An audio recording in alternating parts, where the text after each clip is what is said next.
For today's video, tuturuan naman namin kayo kung paano mag-grocery gamit ang GGives. Ang GGives ay isang feature sa GCash kung saan papahiramin kayo ni GCash para pambayad sa mga inyong pinamimili. Ayan, panoodin natin ito.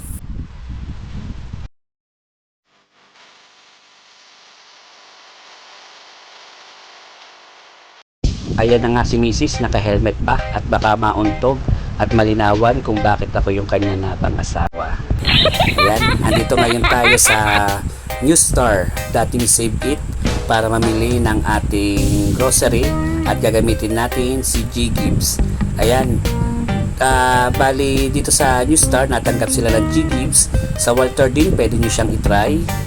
Then yung nga dapat tayo is maka 3,000 pataas kasi yung gagamitin natin na GGives, ang kanyang minimum purchase is dapat ay makaabot ng 3,000.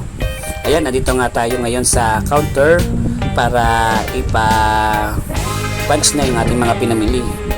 Ayan, hintayin lang natin kung magkano abutin. Sabi ko nga, dapat siya umabot ng 3,000 o higit pa kasi yung ating gagamitin ay minimum na 3,000. Then yung iba kasi may 2,000, may 4,000, kaya i-check nyo lang kung magkano yung minimum amount na dapat nyo ma-purchase. Then i-scan nyo na yung QR ng merchant para mamaya ay i-type nyo na lang yung amount kung magkano yung ating pinamili. Ayan, as of now is nasa 2,700 na. Possible naman na aabot to ng 3,000 kasi kung hindi aabot, hindi natin magagamit si GGives. Ayan, hintayin nyo lang yung kung magkano yung total amount para ma-type nyo kung magkano yung total na babayaran. Yun nga, ito'y walang charge, walang hidden fee. Kung magkano yung amount ng grocery na pinamili nyo, yun yung mismong total na babayaran nyo. Ayan, umabot siya sa 3,397 at yun yung ating ilalagay.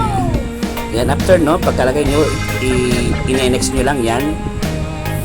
Then sa next, meron kayo makita GCash, GCredit at GGives. Pindutin nyo lang yung GGives. Then may terms doon kung 12 months or 9 months. Depende na sa inyo kung ilang buwan nyo gustong bayaran. Yan. Then next, after ng next, pindutin nyo lang yung terms and condition. After nun, pay. Pagka-pay nyo, ipakita nyo lang yung na nabayaran nyo na doon sa cashier. Yan, para alam nila kung tama talaga yung binayaran nyo. Then after nyan, tara na, let's go, uwi na tayo, paurong.